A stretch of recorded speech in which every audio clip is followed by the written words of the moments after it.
flight of this aircraft. After this flight, it's going to be flying out to New Mexico for the rest of its lifetime. They may chop this up.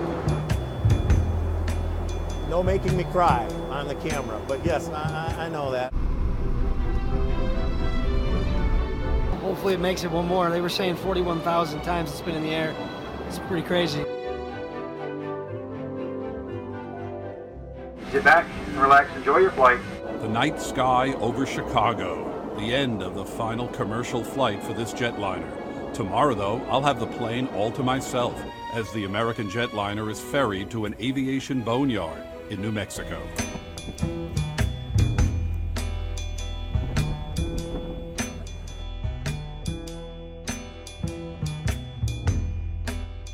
Strolling in the boneyard is a once-in-a-lifetime experience. Massive jetliners that roam the skies, now awaiting a depressing fate.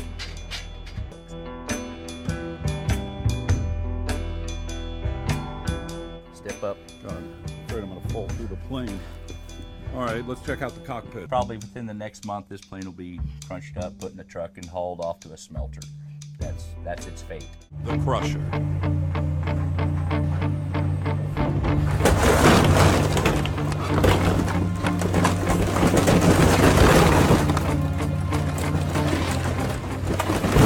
This thing could go through anything. Today is actually my first one that I've actually got a crush. Will you always remember your first crush? It's kind of like being in a relationship. You always remember the first one.